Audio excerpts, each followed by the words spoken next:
They say blood is thicker than water. I learned the hard way that blood is just a stain that's harder to wash out.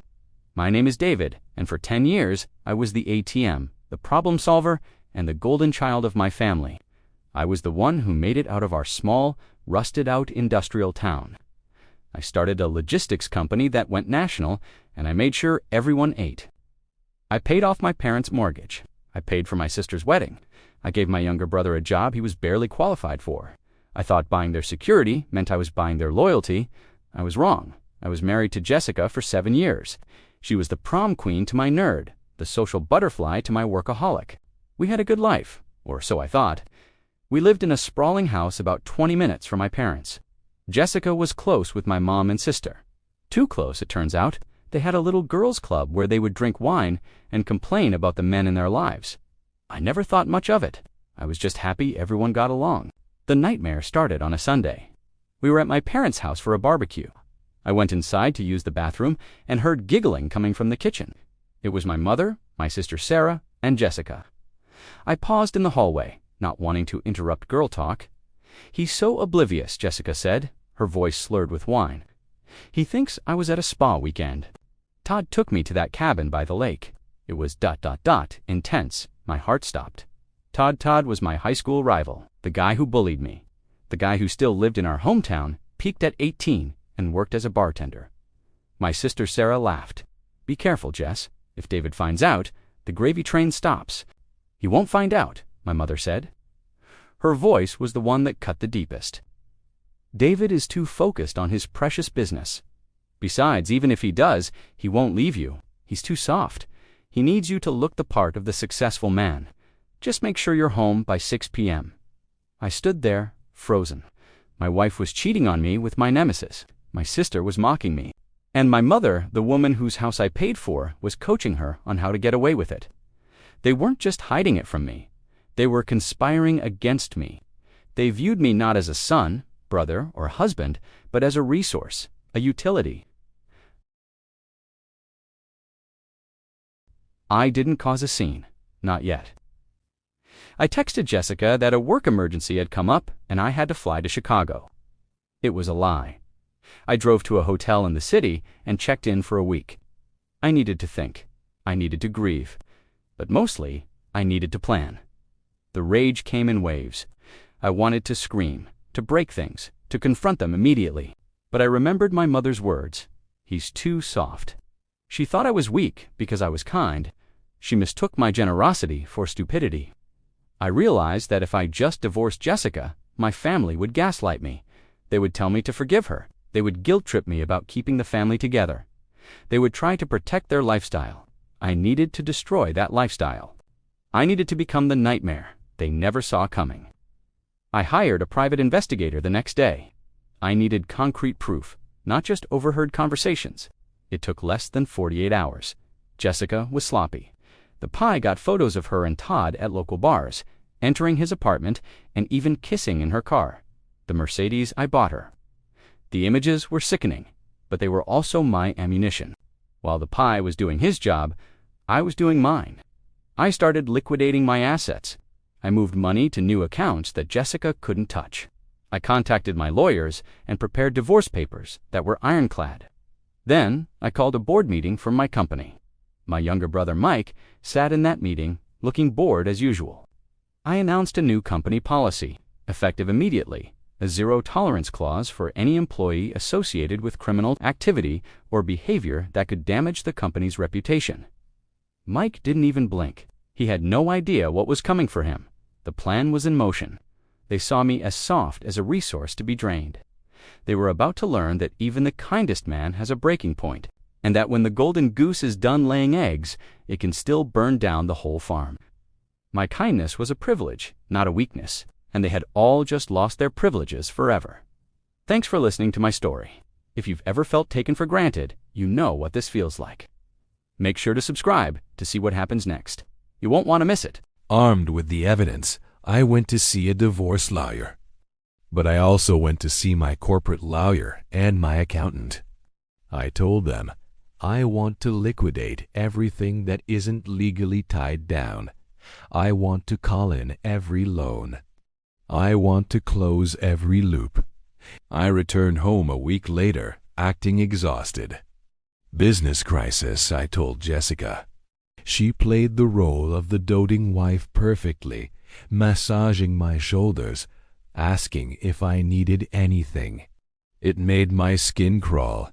The next day, I went to my parents' house. I sat them down, Mom, Dad, Sarah, and my brother Mike, who I employed. "I know about Todd," I said calmly. The room went dead silent. My mother's face went pale, then immediately hardened. "David, honey," she started, using that patronizing tone she used when I was a child. "Let's not overreact. Jessica is going through a phase. She's lonely. You work so much. She's sleeping with another man," I said. "And you knew. You helped her hide it. We were trying to protect you." My sister Sarah chimed in. "We knew you'd freak out. Look, just go to counseling. Don't throw away 7 years over a mistake. A mistake is forgetting to take out the trash," I said. "Sleeping with my bully is a choice." Then my dad spoke up. "Son, you have a reputation to uphold. A divorce looks bad. It looks messy. Just handle it quietly. Don't cut her off. She's family." They were doing exactly what I predicted. They weren't worried about my feelings. They were worried about the boat rocking. They were worried that if Jessica left, the dynamic would change. "So you're siding with her?" I asked. "We're siding with the marriage," my mom said firmly. "If you leave her, David, you are tearing this family apart. I won't have a divorced son. Fix it." "Okay," I said. I stood up. "I understand where you all stand." They took my calm acceptance as submission. They thought they had won. They thought they had bullied the golden goose back into the pen. I went home and told Jessica, "I know, but my family says we should work it out." She cried fake tears. She apologized. She swore it was over.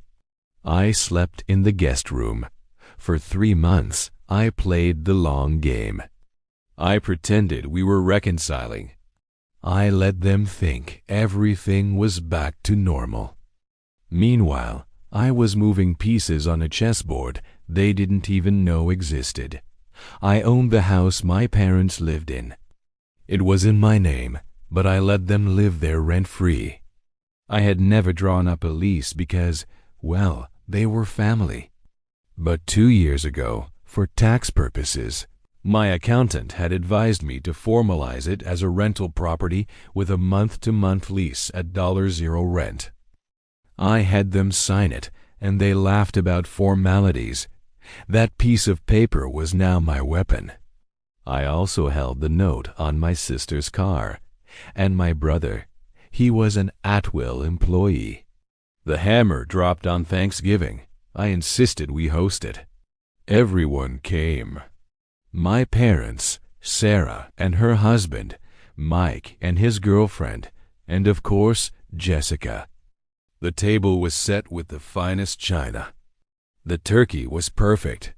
Everyone was laughing, drinking my wine, eating my food, sitting in my house. I stood up to make a toast. "To family," I said. "To family," they chorused. "And to loyalty," I added. The room got a little quiet. Jessica shifted in her seat. "I have a few announcements," I said, pulling a stack of envelopes from my jacket pocket. I walked around the table, placing an envelope in front of each person. "Mom, Dad, this is for you," I said, dropping a thick envelope right on their plates. "That's a 30-day notice to vacate. I'm selling the house." The room went silent. I continued, "The market is hot, and I need to liquidate assets for my upcoming divorce." My mother's fork clattered onto her plate. "What? You can't do that. This is our home," she stammered. I looked her dead in the eye. "It's my house," I corrected. "Your tenants, and your lease is up next." I turned to my sister, Sarah. "Sarah, this is a repo notice. I slid another envelope her way. Since you've missed the last 3 friendship payments on the car loan I hold, I'm calling in the debt. You have 48 hours to pay the remaining $18,000 balance, or the tow truck comes on Monday morning.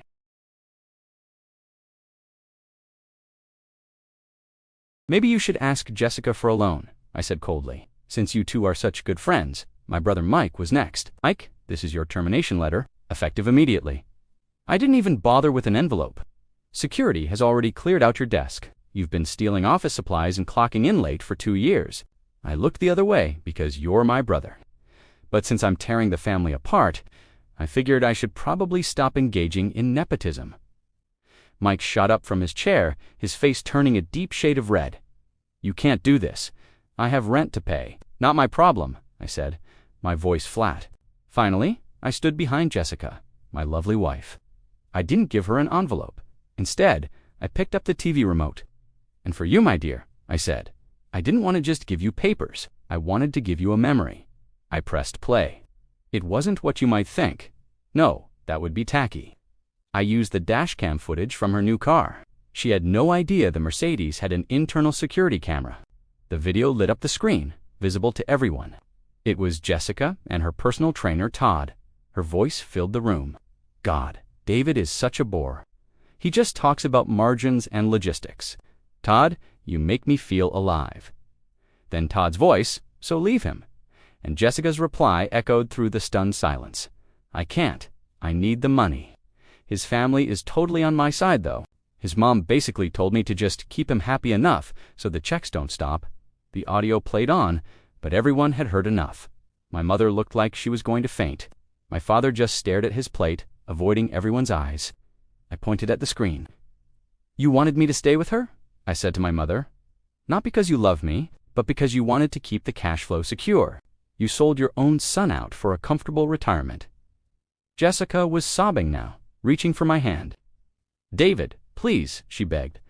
I'll sign a postnup. We can fix this. I pulled my hand away.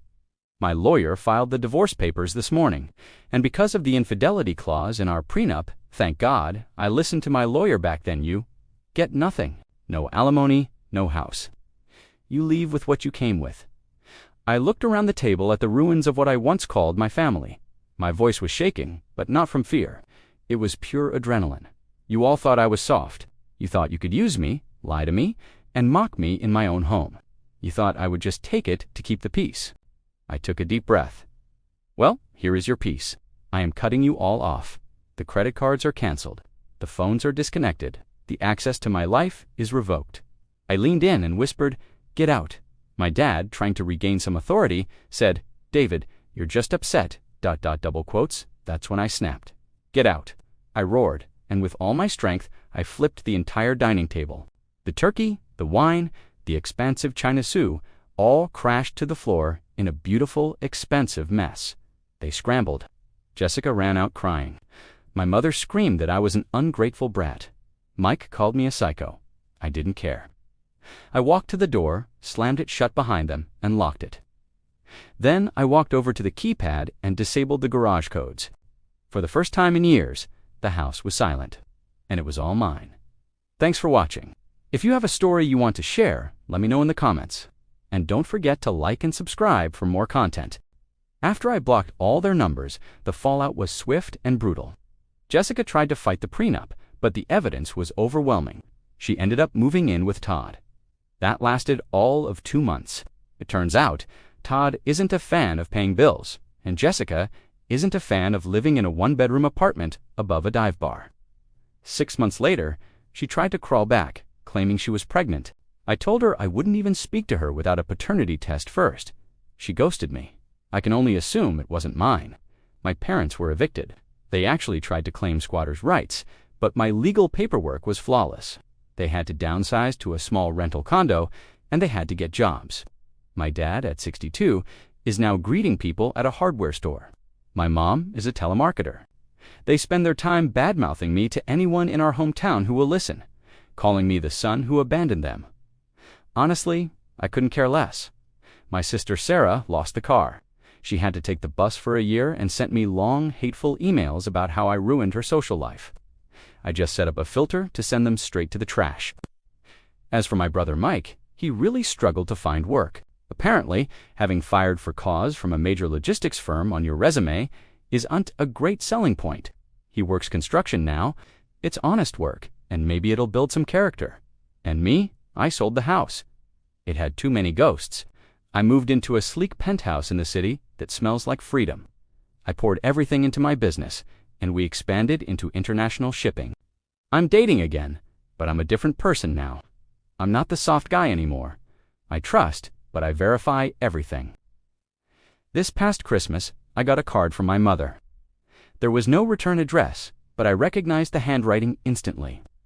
Inside was a picture of us from 10 years ago, back when I was just starting out, back when I genuinely thought they loved me for who I was.